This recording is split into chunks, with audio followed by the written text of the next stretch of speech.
बोलिए 1008 श्री आदिनाथ भगवान की जय। श्री भक्तांबर स्तोत्र की जय। श्री मानतुंगाचार्य जी की जय। यह कहानी श्री भक्तांबर जी के 38वें काव्य की है। कहानी का शीर्षक है सेठ सोमदत्त की कथा। वीरपुर नगर में राजा सोमदत्त राज्य करते थे। उनके सुखानंद नाम का एक ही पुत्र था, सो वह भी दुराचारी और जुआरी था। उसकी कुसंगति एवं दुराचार की परिणति देखकर वहां के पड़ोसी राजाओं ने आक्रमण करके राजा सोमदत्त की सारी संपत्ति लुटवा ली और उन्हें गद्दी से उतार दिया। यहाँ तक कि उन्हें भोजन तक के लिए मोहताज कर दिया। प्रथम तो पुत्र कुपुत्र और दूसरे घर में दारिद्र होने से वे बड़े ही आकुलित रहते थे। बेचारे सोमदत्त एक दिन स्वामी वर्धमान मुनि के वंदना को गए और उन्हें अपनी सारी दुर्दशा कह सुनाई। उनसे सोमदत्त ने कहा कि ऐसी कृपा कीजिए जिससे मेरा सारा दारिद्र दूर हो जाए। उन कृपालु मुनिराज ने उन्हें श्री भक्तांबर जी का 48वां काव्य विधि पूर्वक सिखा दिया। उसकी सोमदत्त ने विधि पूर्वक आराधना की और मंत्र सिद्ध करके धन उपार्जन हेतु हस्तिनापुर गए।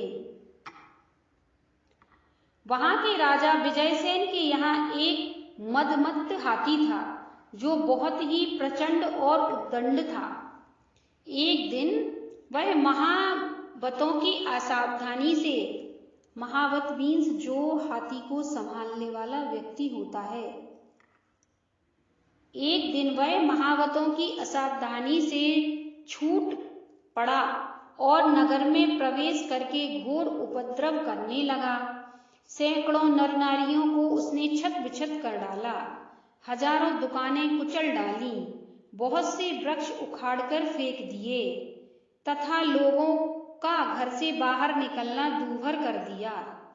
राजा विजयसेन और उनकी सेना ने नाना प्रकार से अनेक तरह से चेष्टाएं की कि वो हाथी काबू में आ जाए, मगर सब चेष्टाएं व्यर्थ सिद्ध हुईं। तब उन्होंने अपने राज्य में घोषणा करा दी कि जो भी व्यक्ति इस हाथी को अपने वश में करेगा उसके साथ वे अपनी प्रिय पुत्री का विवाह कर देंगे और चौथाई राज्य का स्वामी भी बना देंगे। उस शर्त को जब सोमदत्त ने सुना तो उन्होंने श्री भक्तांबर जी का 48वां काव्य पढ़ के हाथी के कान में कह सुनाया और उस पर सवार होकर दरबार में पहुंचे। हाथी को वशीभूत देख राजा बहुत प्रसन्न हुए, परंतु सोमदत्त का जाति कुल आदि ज्ञात न होने से उसे कन्या न देकर केवल प्रचुर धन देने का निश्चय किया। जब राजकुमारी नोरमा की दृष्टि सोमदत्त पर पड़ी तो रति के प्रकोप से वह विहल हो गई और अचेत होकर भूमि पर गिर पड़ी। राजा विजयसेन अभी अभी हाथी की विपत्ति से मुक्त ही हुए थे कि यह दूसरी विपत्ति आ खड़ी हुई। उन्होंने नाना प्रकार से उपचार किए किंतु मूर्छा दूर नहीं हुई। राजकुमारी मूर्छित ही पड़ी रही। तब राजा ने घोषणा करवा दी कि जो भी कोई मनुष्य मनोरमा को अचेत करके, क्षमा करें, जो भी मनुष्य मनोरमा को सचेत करेगा उसे वे अपनी पुत्री और आधा राज्य दे देंगे। निदान सोमदत्त मन में श्री भक्तांबर जी का काव्य का स्मरण करते हुए राजा के साथ राजकन्या के पास गए। सोमदत्त के वहां पहुंचते ही वह सचेत हो गई और बोली, यहाँ यह भीड़ क्यों जमा हुई है? मुझे स्नान कराओ, भूख लगी है। यह चमत्कार देखकर मंत्रियों ने सोमदत्त से उनके जाति कुल आदि का सारा वृतांत पूछा।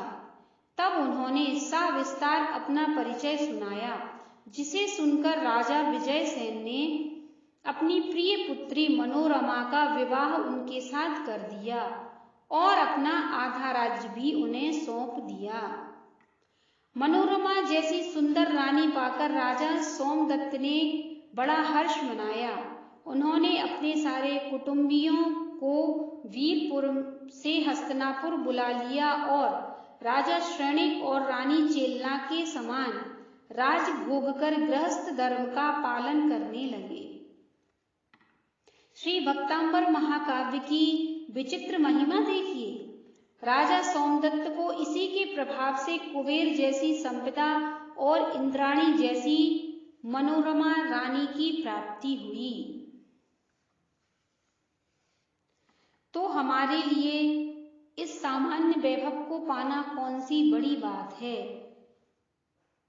ये तो हमें मिल ही जाएगा। जय जिनेंद्र।